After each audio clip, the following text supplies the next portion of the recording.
The Galactic Council Station was the largest structure ever built by intelligent life. It floated in the empty space between three major star systems, a massive ring of metal and glass that housed millions of beings from hundreds of different species. Here, the great powers of the galaxy met to discuss trade, war, and peace. Here, the fate of civilizations was decided over cups of strange drinks and polite conversation. Humanity had worked for 50 years to earn a place on this station. They had passed every test, they had signed every treaty, they had smiled and nodded and made themselves as small and harmless as possible, and finally just 6 months ago they had been granted observer status. They could not vote. They could not propose laws, but they could watch and learn and slowly prove that they belonged among the stars. Ambassador David Chen had brought his family to the station for this historic moment. His wife Sarah was a doctor who had helped negotiate medical treaties with 3 different species. His daughter Maya was 8 years old with bright eyes and a curious mind that wanted to know everything about everything. She had begged her parents to let her see the station, to meet real aliens, to touch the future with her own hands. On this particular day they were walking through the Grand Promenade, massive hallway lined with shops and restaurants from every corner of the galaxy. Maya held her mother's hand and pointed at everything she saw. A creature made of living crystal sang songs that made colors appear in the air. A group of small furry beings played a game with floating balls of light. A tall insect-like alien sold fruits that changed flavor depending on who ate them. Maya was so busy looking at a display of glowing fish that she did not see the group of Scarati officers walking toward her. The Scarati were one of the founding species of the Galactic Council. They were tall and thin with pale blue skin and forearms. They wore elaborate uniforms covered in medals and symbols of rank. They walked through the crowds like they owned the station, because in many ways they did. Commander Velrix led the group. She was a decorated officer from a noble family, a warrior who had commanded fleets and crushed rebellions. She had never lost a battle, she had never shown mercy to an enemy, and she had absolutely no patience for lesser beings who did not show proper respect. Maya bumped into her. It was an accident. The girl had turned around to look at something behind her and walked right into the commander's path. She bounced off the alien's leg and fell to the ground with a small cry of surprise. For a moment, everything was silent. Velry looked down at the human child with an expression of pure disgust. Physical contact with a lesser species was considered a grave insult in skate culture. It was worse than spitting on someone. It was worse than cursing their ancestors. It suggested that the lesser being thought they were equal, that they had the right to touch their betters. What is this creature? Velry said. Her voice was cold and sharp like breaking ice. Sarah rushed forward to help her daughter up. I'm so sorry, she said quickly. She didn't mean to. She's just a child. She wasn't watching where she was going. Velry's eyes narrowed. Child, this is a child. She looked at Maya with something like scientific curiosity, the way someone might look at an interesting insect. The Deathworlders bring their spawn onto the station. Among civilized beings, David stepped forward, his diplomatic training kicking in. Commander, please accept our deepest apologies. It was an accident. No disrespect was intended. No disrespect. Velry laughed. It was not a pleasant sound. Your animal touched me. It's dirty. Deathworlder hands touch my uniform. This is a uniform that has seen 100 battles. This is a uniform that has been blessed by the high priests of Skoreth, and now it has been contaminated by human filth. Other aliens were stopping to watch. The station's public recording systems captured everything. Somewhere millions of beings were seeing this conversation happen in real time. Maya started to cry. She did not understand what she had done wrong. She did not understand why this tall blue alien was so angry at her. She just knew that she was scared, and she wanted to go home. Please, Sarah said. She's frightened. Can we just go? We'll pay for any cleaning costs. We'll make a formal apology. Whatever you need. Valerie drew her ceremonial blade. That it happened so fast that no one could react. One moment the commander's hand was empty. The next moment there was a flash of silver light. Maya screamed as the blade cut across her face and down her shoulder. Blood sprayed onto the polished floor. The girl collapsed, clutching her wounds as red soaked through her fingers. Sarah screamed and dropped to her knees beside her daughter. David lunged forward, but two of S officers grabbed him and held him back. The watching crowd made sounds of surprise, but no one moved to help. No one wanted to challenge a scary commander. Valerie cleaned her blade on a cloth and put it away. She looked down at the bleeding child with no more emotion than if she had swatted a fly. Perhaps now the Deathworlders will learn to leash their young, she said. Consider this a lesson in proper respect. She turned and walked away. Her officers followed. The crowd parted to let them pass and then slowly began to drift away. As well, no one wanted to be associated with this incident. No one wanted to be seen helping the humans. Sarah pressed her hands against Mia's wounds, trying to stop the bleeding. The little girl's face was pale with shock. The cut ran from her forehead across her eye and down to her collarbone. It would scar if she survived at all. Help us, David shouted at the watching aliens. Someone help us. She needs medical attention. Most of them looked away. A few made gestures of sympathy, but kept walking. Humans had no legal standing on the station. Helping them could be seen as taking sides against the skate. It was not worth the risk.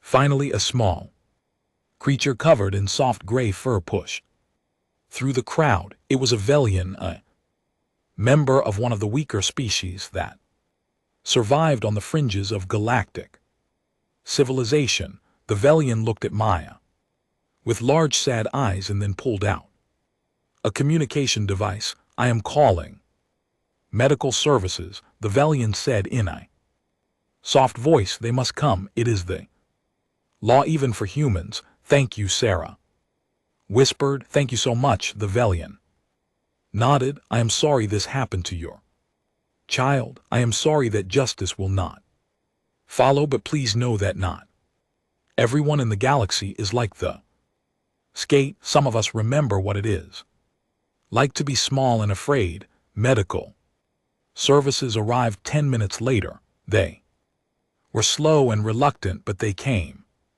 Maya was taken to the station's hospital, where human doctors who had been stationed there worked desperately to save her life and her sight. David did not go to the hospital. He went to the human embassy. The embassy was a small building on the edge of the diplomatic corridor. It was modest and unimpressive, like everything else humanity had shown to the galaxy. Inside, it was filled with staff members who were monitoring the situation with growing horror. They had all seen the footage. They all knew what had happened. David walked past them Without speaking, he went to his private office and closed the door. He sat down at his desk and put his head in his hands and cried. He cried for his daughter. He cried for the blood on his wife's hands. He cried for the injustice of a galaxy that would let a child be cut down and do nothing about it. Then he stopped crying. He wiped his face and he made a call. The face that appeared on his screen was old and tired. Admiral Patricia Stone had served humanity for 60 years. She had been one of the first humans to travel beyond the solar system. She had seen wonders and horrors that most people could not imagine. She had also been one of the architects of humanity's careful, patient strategy to join galactic civilization. I saw the footage, she said. How is Maya? She said. Surgery. They think they can save her. The scar will be permanent. Admiral Stone closed her eyes. I'm sorry, David. I'm so sorry. They won't do anything, David said. His voice was flat and empty. The Scorati are untouchable. They're founding members. They have too much power, too many allies. The Council will call it a cultural misunderstanding. They'll offer us money and empty words and expect us to smile and accept it. Probably I won't accept it. Admiral Stone opened her eyes. What are you asking for, David? You know what I'm asking for. There was a long silence. The Admiral looked at something off-screen. Then she looked back at David with an expression that was hard to read. It might have been sadness. It might have been pride. It might have been relief that the waiting was finally over. The Carthage protocol, she said. You're sure they hurt my daughter? They cut my little girl's face open and laughed about it, and the entire galaxy watched and did nothing. David's hands were shaking. 50 years we've played their game. 50 years we've hidden. We are 50 years we've pretended to be weak and harmless and eager to please. I'm done pretending. Admiral Stone nodded slowly. The protocol requires a full vote of the Security Council. I'll call an emergency session within the hour. But David, you need to understand what this means. Once we do this, there's no going back. The galaxy will see what we really are. They might never forgive us for hiding it. They hurt my daughter, David repeated. They can forgive us or they can fear us. I don't care anymore. Understood? The Admiral paused. For what it's worth, I think this day was always coming. Maybe it's better. 72 hours passed after the attack on Maya Chen. In that time, the Galactic Council did exactly what everyone expected them to do. First, they held an emergency meeting to discuss the incident. Representatives from 300 species gathered in the Great Chamber and watched the footage of Commander Velrix cutting a human child. They made sounds of concern and shook their heads and spoke in serious tones about the importance of proper conduct. Then they voted. The vote was not even close. 263 species voted to classify the incident as a cultural misunderstanding. Only 37 voted to punish the Scrati. The rest did not vote at all, too afraid to take sides. The official ruling was delivered to the human embassy by a junior council bureaucrat who looked like he would rather be anywhere else in the galaxy. The council recognizes that the incident was unfortunate, the bureaucrat read from his official document. However, the council also recognizes the cultural sensitivities of our founding members. Commander Velrix has agreed to issue formal apology, and the Scarab government will pay compensation of 50,000 galactic credits to the injured party. The council considers this matter closed. Ambassador David Chen stood in his office and listened to every word. His face showed no expression. His voice was calm and controlled. 50,000 credits. He said, "That's the price of my daughter's face." The bureaucrat shifted uncomfortably. "It is a generous offer, Ambassador, more than the council has ever offered in similar cases." Similar cases? There have been similar cases. Well, yes. The Scared have had other incidents with lesser species. It is simply part of galactic politics. I am sure you understand. David nodded.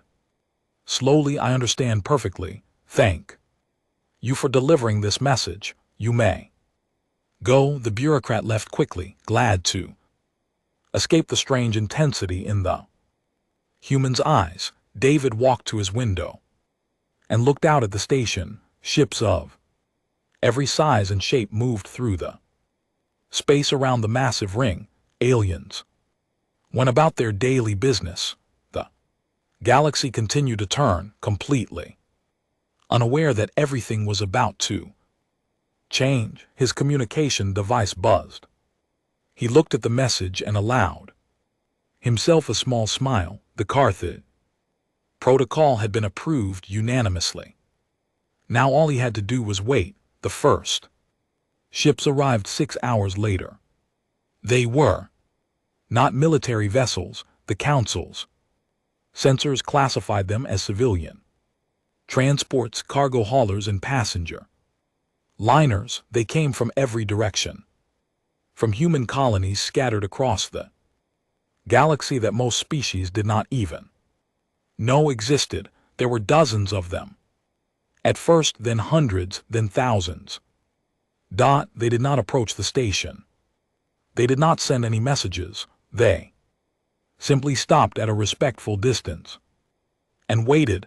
A great silent ring of human ships surrounding the seat of galactic power. Council security forces were confused. The ships were not doing anything illegal. They were not in restricted space. They were not threatening anyone. They were just there. The Skate High Commander watched the gathering fleet from his personal quarters and laughed.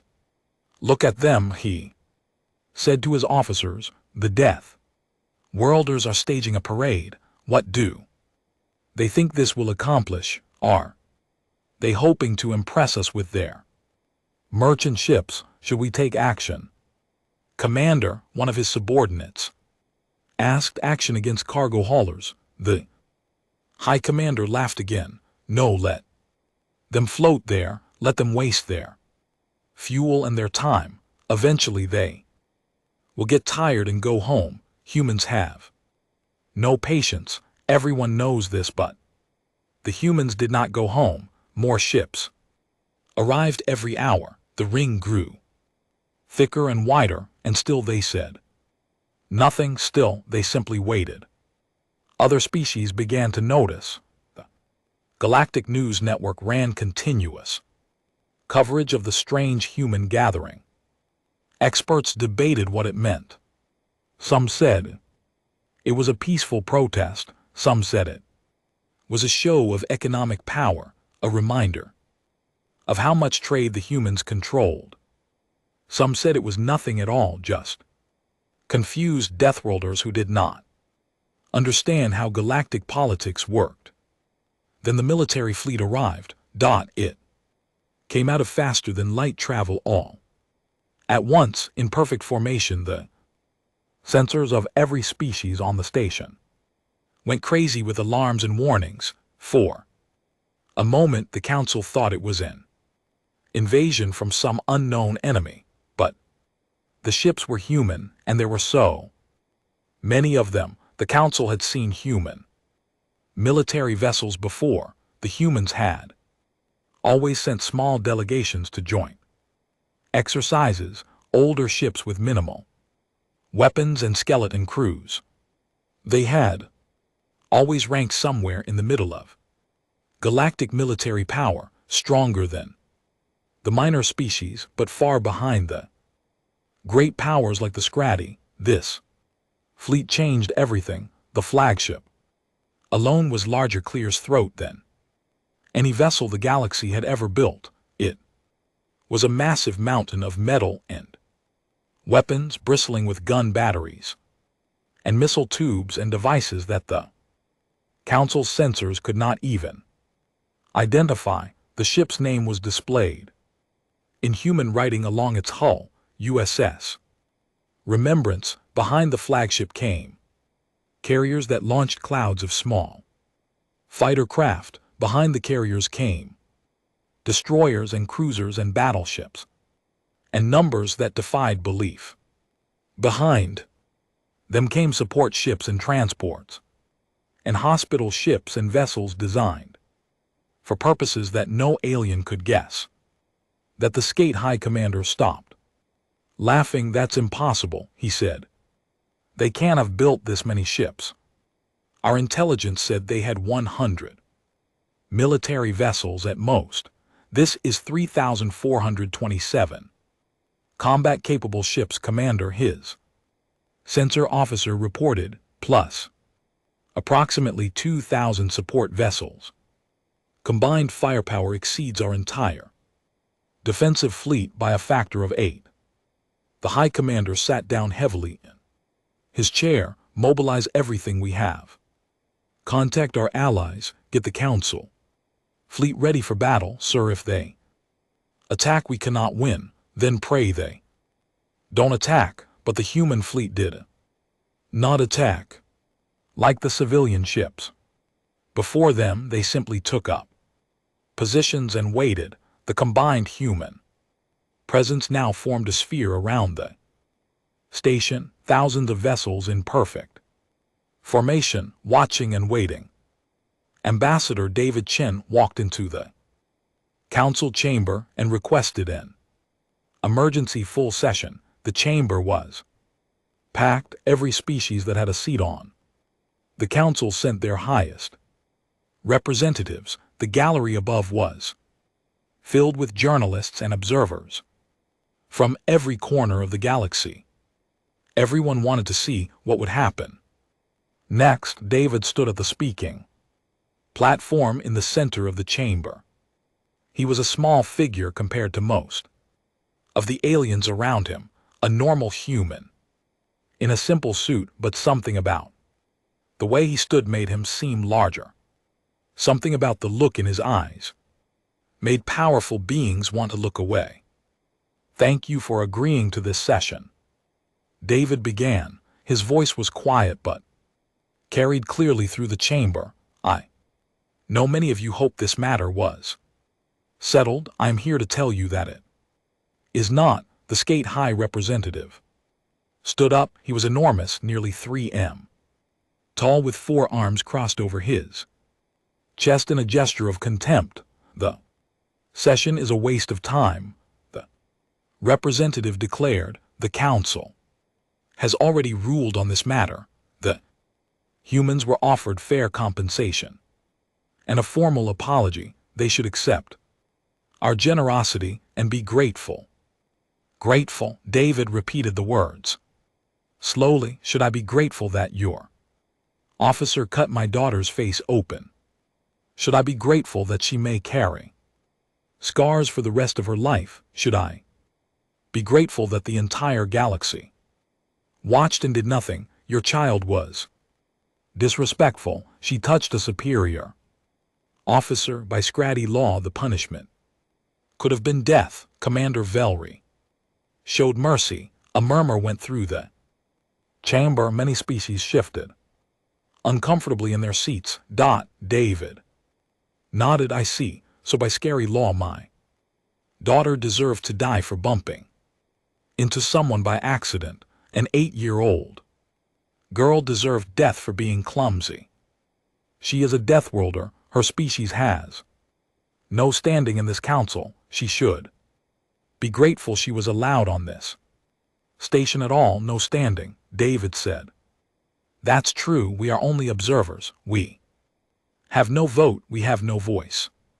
We came here as guests, hoping to prove that we belong among civilized species, and in return you cut our children." He paused and looked around the chamber, meeting the eyes of as many representatives as he could. "But we do have one right, one ancient right that your own laws guarantee, a right that was written into the founding charter of this council 10,000 years ago for exactly this situation." The High Representative's eyes narrowed. "What are you talking about?" "I am talking about trial by combat."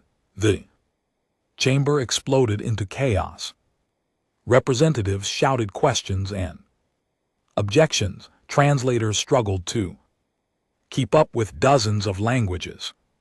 Security officers moved toward the speaking platform but stopped when they saw that David was not making any threatening moves. The council president, an ancient being from a species so old that no one remembered their original name, raised one with hand. Silence fell immediately. The president had not spoken in 50 years, but everyone knew their authority was absolute. "Explain," the president said. The single word echoed through the chamber. David bowed respectfully.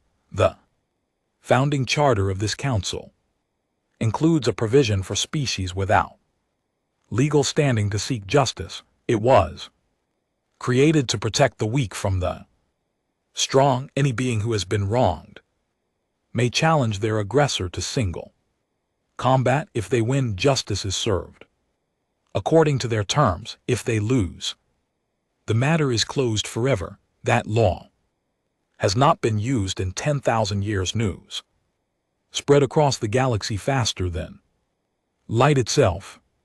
Every species, every world, every station and colony and outpost was talking about the same thing. The humans had challenged the Scarati to trial by combat. Deathworlder would fight one of the most feared warriors in galactic history. Most beings expected a quick and brutal end. The Scarati were legendary fighters. They had conquered dozens of species through sheer martial prowess. Their officers trained from birth in every form of combat. They were faster than humans, stronger than humans, and had 4 arms instead of 2. Commander Velrix was considered one of the finest warriors of her generation. She had won 17 duels against challengers from other species. None of those duels had lasted more than 30 seconds. She had never been wounded. She had never shown mercy.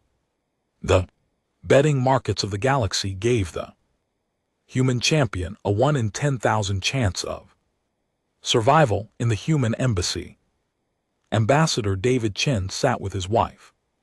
In the medical wing, Maya was recovering. Well, the doctors had saved her eye, though there would always be a thin scar running from her forehead to her shoulder. She was awake now, sitting up in bed and eating the strange fruit that the kind Velian had brought her. "Daddy," Maya said, "is the mean blue lady going to hurt someone else?" David took his daughter's small hand in his. "No, sweetheart, she's not going to hurt anyone else ever again." "How do you know?" David smiled. "Because someone is going to teach her a lesson, someone who loves you very much." Sarah looked at her husband with worried eyes. They had discussed this moment.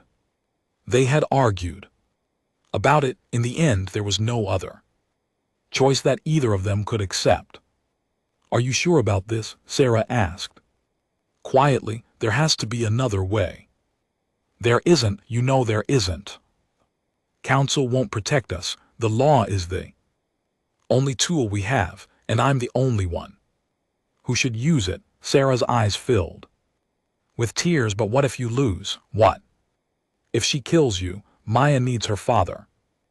I need my husband." David leaned forward and kissed his wife's forehead. "I'm not going to lose. I'm not going to die. I'm Going to show them what humans really are, and then I'm going to come back to you and Maya, and we're going to watch the galaxy change. He stood up and walked to the door, then he turned back. One more time, I love you both more than anything in the universe.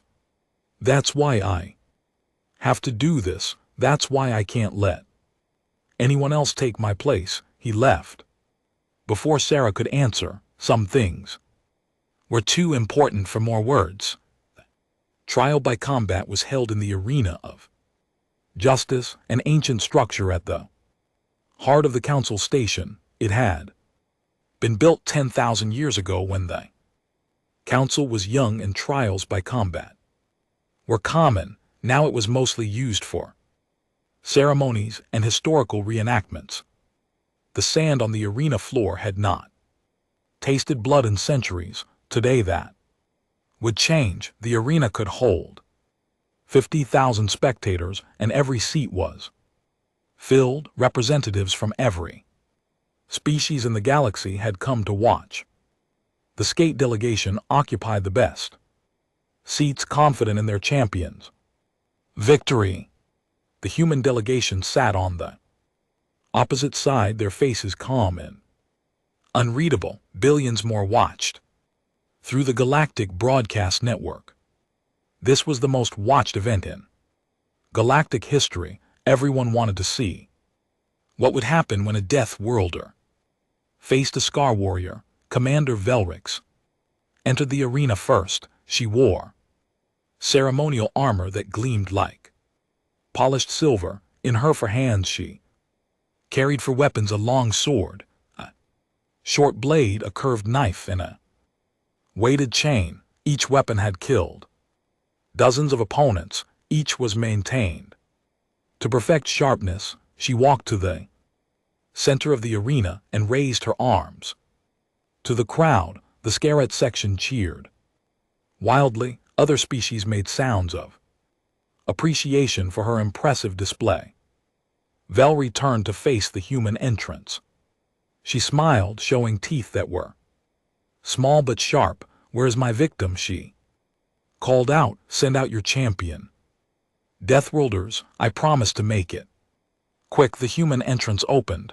David Chen walked onto the sand alone. He wore no armor. He carried no weapons. He was dressed in simple clothing, the kind a human might wear for exercise or manual labor. His hands were empty. His feet were bare. The arena fell silent. Then the Scratty began to laugh. This is your champion. Velrix could barely speak through her amusement. This is the best humanity could find, an unarmed diplomat with no training and no protection.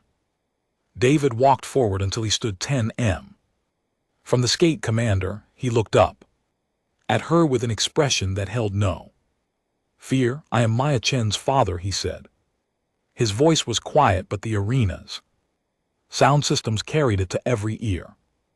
You hurt my daughter. I am here to answer for that. You are here to die. Maybe, but I'm not going to make it easy for you. The council president appeared on a floating platform above the arena. Their ancient voice echoed through the space. The trial by combat will now begin. The challenge was issued by the humans on behalf of their injured child. The terms are as follows. If the human champion wins, Commander Velrix will be surrendered to human custody for punishment. If the karate champion wins, the matter of the child's injury will be considered closed and the humans will withdraw their fleet. The combat will continue until one participant yields, is unable to continue, or is dead. The president paused. May justice prevail. Begin. Velrix attacked immediately. She was fast, faster than any human could ever hope to be. Her long sword swept through the air in a silver arc aimed at David's neck. It was a killing blow, designed to end the fight in the first second. David ducked. The blade passed over his head close enough to cut a few strands of hair. Velrix was already following up with her short blade. Stabbing toward his chest, David twisted sideways. The blade caught his shirt and tore it but missed his body. The crowd gasped. No one had expected the human to survive the first exchange. Velrix pressed her attack. She was a blur of motion, all four arms working independently to strike from multiple angles at once. Her chain whipped toward David's legs while her knives sought his vital organs. Any other opponent would have been cut to pieces. David kept moving. He did not try to block. He did not try to counterattack. He simply moved, dodging and weaving through the storm of steel with movements that seemed almost casual. Stand still, Velrix shouted. Fight like a warrior. This is how I fight, David replied. He was not even breathing hard. Exchange continued for 2 minutes, 3 minutes, 5 minutes. Velrix attacked with everything she had, using techniques that had killed the greatest warriors of a dozen species. David avoided them all. He took small cuts on his arms and legs, wounds that bled but did not slow him down. He never stopped moving. The scary section grew quiet. Something was wrong. Their champion should have won by now. The human should be dead. What are you? Velrix demanded. She was starting to breathe hard. Her arms were slowing down. How are you doing this? I'm human, David said. We're Deathworlders. Remember, our planet is a nightmare of predators and disasters and diseases. Everything on Earth is trying to kill us. All the time, we evolved to survive. He let her slash at him again, stepping back just enough to let the blade miss. We're not the fastest or the strongest, but we never stop. We never get tired. Our ancestors chased prey across the savannah for days at a time, just walking until the prey collapsed from exhaustion. That's what we are. We're the species that doesn't quit. Velrix attacked again, but her movements were slower now. 10 minutes of constant combat at maximum effort was taking its toll. Her muscles were burning with fatigue. Her lungs were screaming for air. David was barely sweating. You're getting tired, he observed. I can see it. Your arms are shaking. Your footwork is sloppy. How much longer can you keep this up? I'm a scratty warrior, Velrix shouted. I do not tire. I do not fail. She threw herself at him with renewed fury, swinging wildly with all her weapons. David took a cut across his cheek. He took a gash on his shoulder. He kept moving. On Earth, David continued, his voice still calm. We have a saying. It's not about how hard you can hit. It's about how hard you can get hit and keep moving forward. That's how winning is done. 15 minutes, 20 minutes. Velrix's attacks became slow and clumsy. She was gasping for breath. Sweat poured down her blue skin. Her arms felt like they were made of lead. David had not thrown a single punch. This is impossible, Velrix gasped. This is not natural. You should be dead. You should be begging for mercy. I'll never beg, David said. I'll never stop. I'll never give up. That's what you don't understand about us. You think we're weak because we're soft and slow and small, but we're the species that survived an ice age by walking to where it was warm. We're the species that crossed oceans on wooden boats. We're the species that went to our moon just because it was there. He smiled, and for the first time, Velrix saw something in his eyes that terrified her. We're the species that never ever quits. No matter how long it takes, no matter how much it hurts, no matter what stands in Our way, Velric swung her sword one more time. It was a weak blow, exhausted and desperate. David stepped inside her reach and caught her wrist in his hand. Then he squeezed. The sword fell from her grip as her bones creaked under pressure that seemed impossible from such a small creature. She tried to pull away, but David held on, his fingers. Daiji, the aftermath of the trial by combat spread through the galaxy like wildfire. Every news network played the footage over and over again. Experts analyzed every moment of the fight. Scientists studied the data and tried to understand how a small, soft human had utterly destroyed one of the greatest warriors the Skari had ever produced.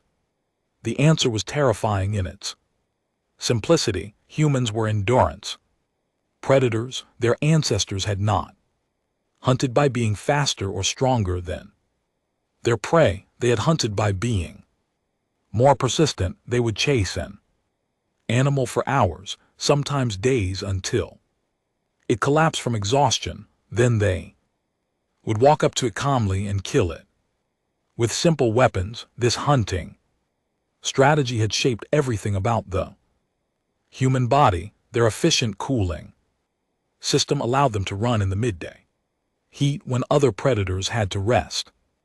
Their unique leg structure let them cover enormous distances without tiring. Their capacity to carry water and food meant they never had to stop to forage. Their stubborn, persistent psychology made them willing to keep going long after any sensible creature would have given up. The Scarlet were burst predators. They were designed for quick, explosive attacks that killed their prey in seconds. When those attacks failed, they had nothing left. Their muscles burned out. Their hearts could not pump enough oxygen. Their minds were not built to handle extended combat. Velrix had lost not because David was stronger, but because she was built wrong for the fight she was in. The implications were staggering. Every species in the galaxy was now reconsidering everything they thought they knew about humanity. Soft, weak Deathworlders who seemed so eager to please were actually persistent predators, the most dangerous kind of hunter in nature. They didn't need to be stronger than their enemies. They just needed to outlast them, and they always did. In the council chamber, an emergency session was called to discuss the new reality. The Scarlet delegation demanded that the trial be declared invalid. They claimed the human had cheated somehow, used drugs or technology to enhance his abilities. They demanded a rematch. The council president shut them down with a single raised hand. The trial was conducted according to ancient law. The president announced the human champion wore no armor and carried no weapons. Medical scans before the fight confirmed that Ambassador Chen had no artificial enhancements. He won through natural ability and superior tactics. The result stands. This is an outrage. The Skate High Representative shouted, "We demand justice." Justice was served. The president replied, "Commander of Elfris is hereby remanded to human custody for punishment." That was the agreement. That is the law. Ambassador David Chen stood and addressed the chamber. His wounds from the fight had been treated, but he wore no bandages. He wanted everyone to see the cuts that were already healing, a visual reminder of what humans could endure. "We do not seek revenge," David said. "We seek justice, and justice has been served, but there is more that needs to be said." He walked to the center of the speaking platform and looked around at the gathered representatives. For 50 years, humanity has hidden its true nature from this council. We made ourselves seem weak and Harmless because we were afraid that if you knew what we really were, you would never accept us, afraid that you would see us as monsters instead of partners. He paused, letting the silence build. We were wrong to hide, and you were wrong to make us feel we had to. He pressed a button on his communication device. The chamber's display screens came to life, showing images and data that made many representatives gasp. This is Earth, David said. The screen showed a blue and green planet that looked peaceful from space. Then the view changed, showing massive predators with rows of teeth, showing violent storms that could level cities, showing earthquakes and volcanoes and floods, showing bacteria that could kill in hours and viruses that had wiped out millions. Our home world is a death trap. Everything there is trying to kill us, the weather, the wildlife, the diseases, even the planet itself. By any reasonable measure, intelligent life should never have evolved there, but we did. We survived, we adapted, we became the most dangerous species our planet has ever produced. The images changed again, showing human history, armies marching across continents, ships crossing vast oceans, rockets reaching toward the stars. We have fought wars that killed hundreds of millions of our own kind.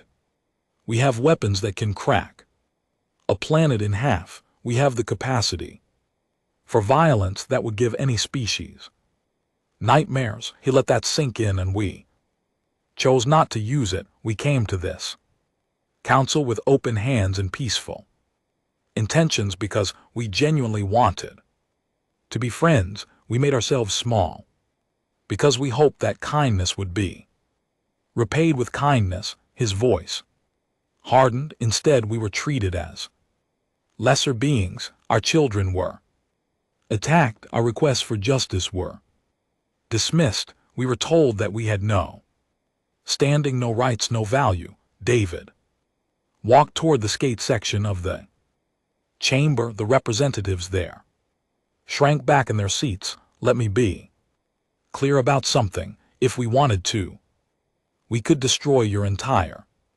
civilization in a week. Not because we're stronger than you individually, but because we never stop. We would chase your fleets across the galaxy until they ran out of fuel. We would hunt your soldiers until they collapsed from exhaustion. We would wage war with a persistence and determination that your species cannot match. He stopped and took a deep breath. But we're not going to do that because we're not monsters. We're not conquerors. We're not the villains you feared. He turned back to address the entire chamber. Humanity wants peace, real peace based on mutual respect and equal treatment.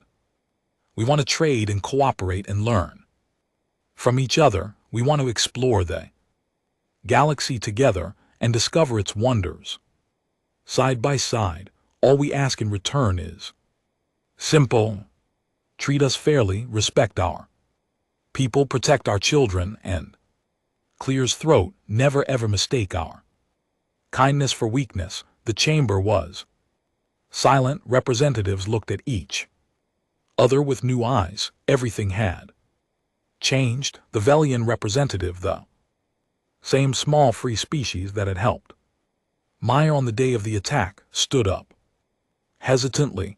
Ambassador Chen, the Velian, said, "My people have been bullied by the major powers for centuries. We have been used and exploited and ignored. We have no fleet, no weapons, no way to protect ourselves." David nodded. "I know.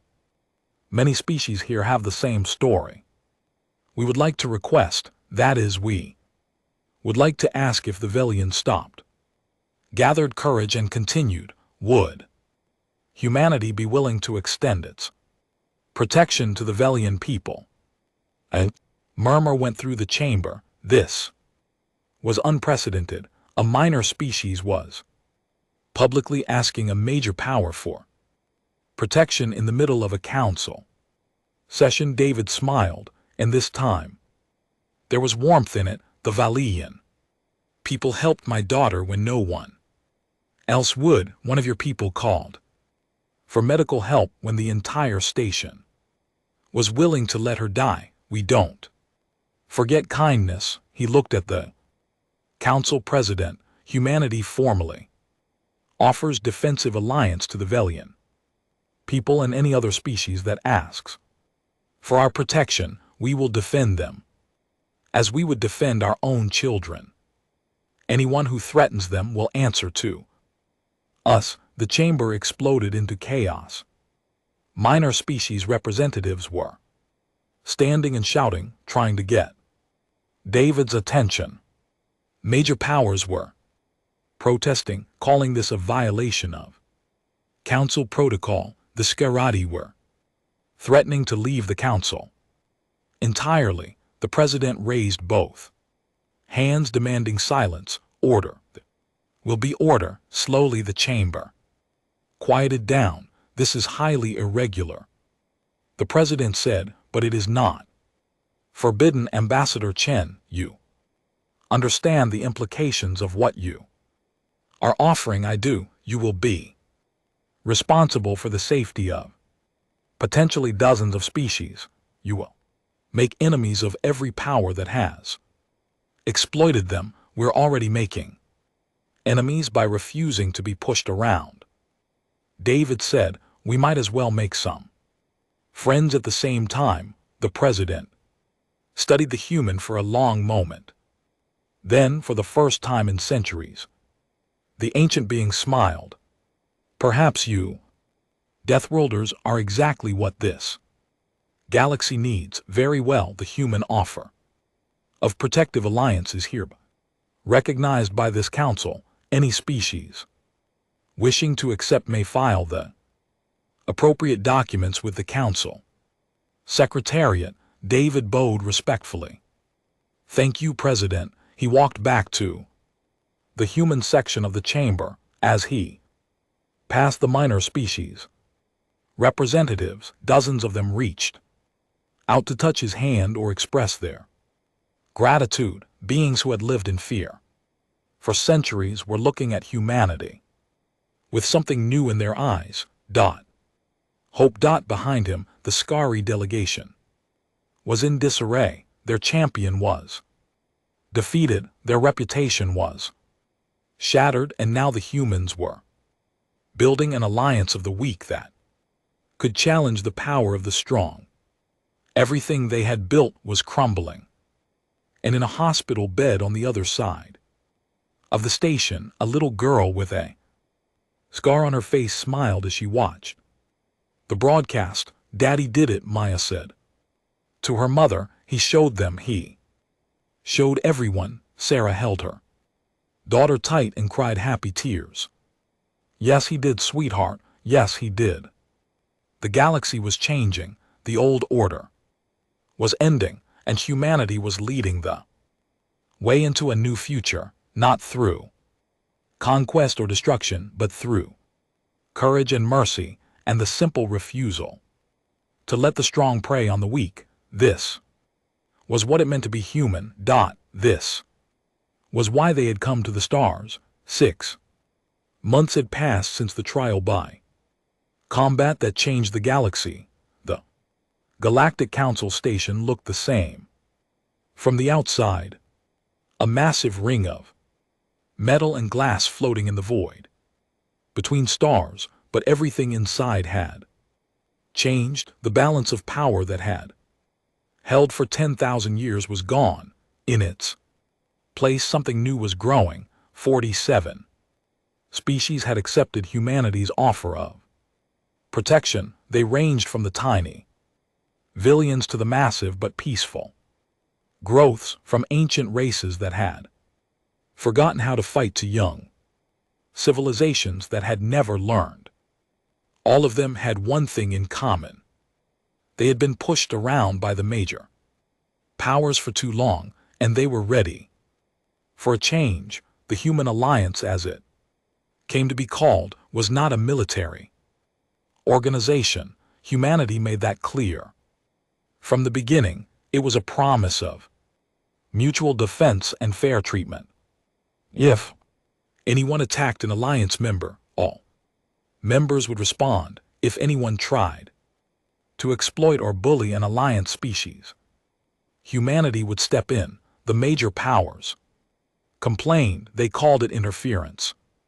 They called it imperialism. They said the humans were trying to take over the galaxy. Ambassador David Chan answered them the same way every time. We're not trying to take over anything. We're just making sure everyone plays fair. If you don't like that, maybe you should ask yourself why. The Scarati had withdrawn from the council entirely. Their reputation as the galaxy's greatest warriors was destroyed. No one feared them anymore. No one respected them.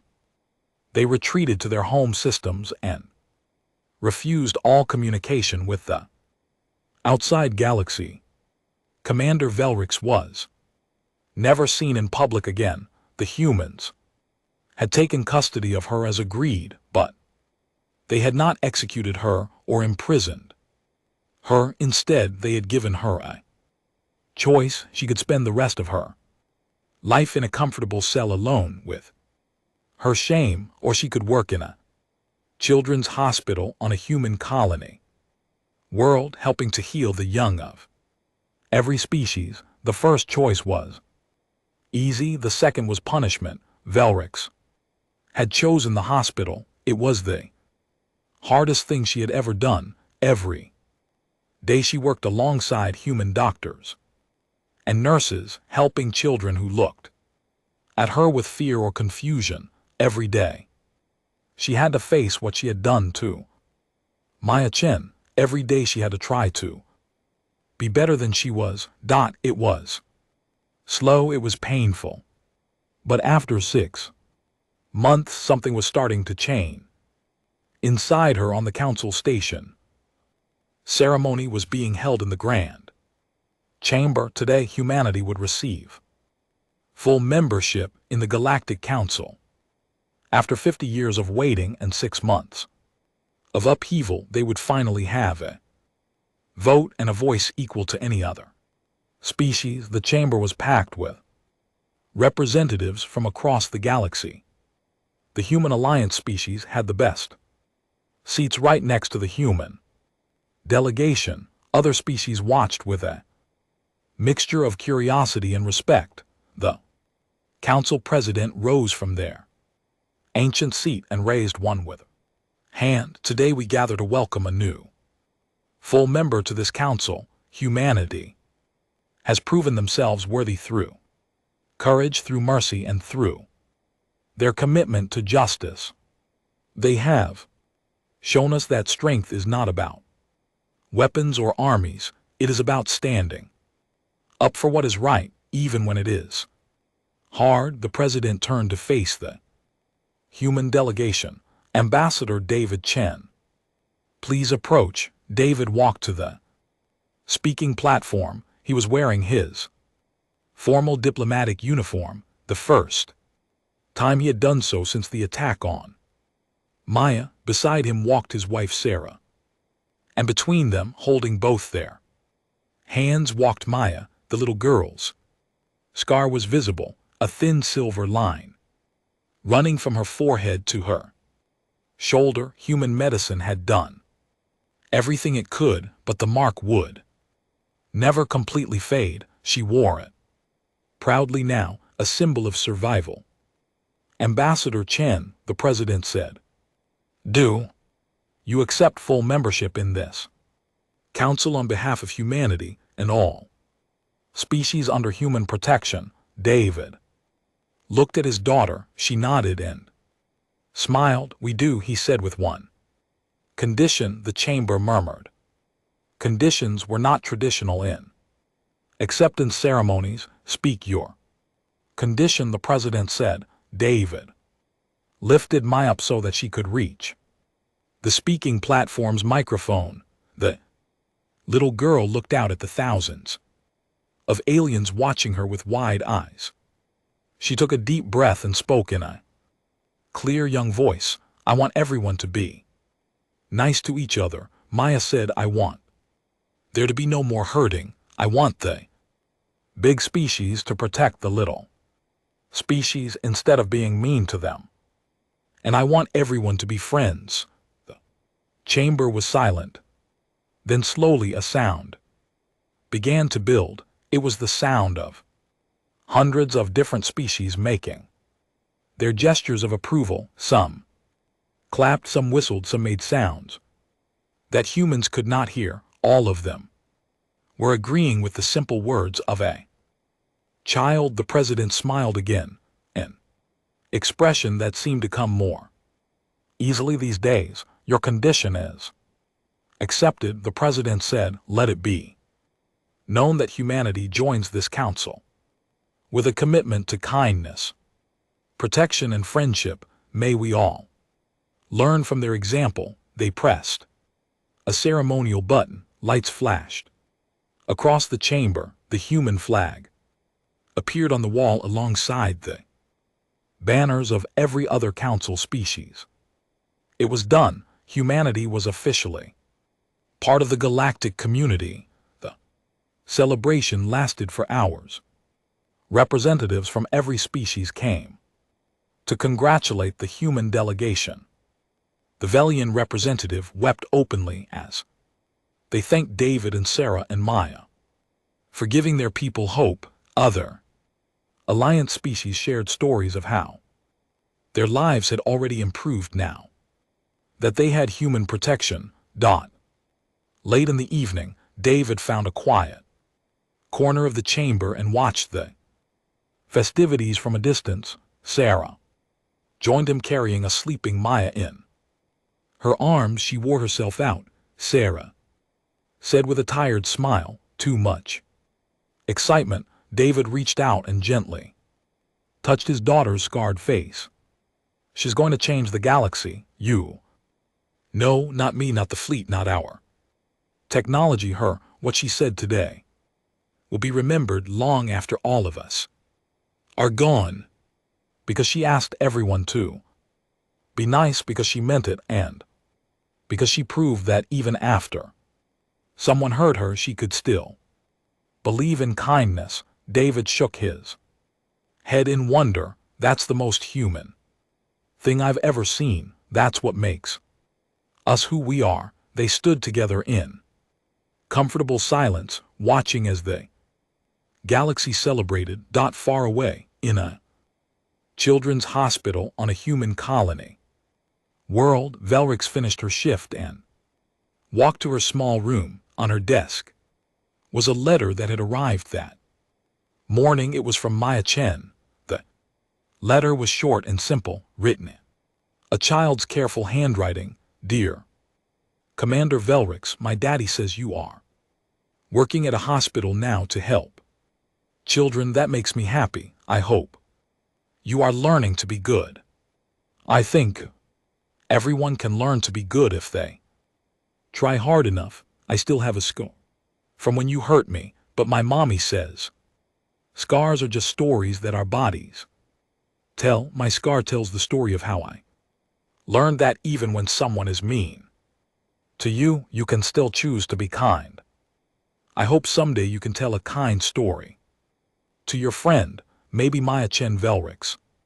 Read the letter 3 times, then she put it carefully in a drawer with the other letters Maya had sent over the past 6 months. Then for the first time since she was a child herself, she cried, not tears of anger or shame, tears of something she had never expected to feel again. That hope. The galaxy was changing. It was changing because of a little girl who believed in kindness, even when she had every reason not to.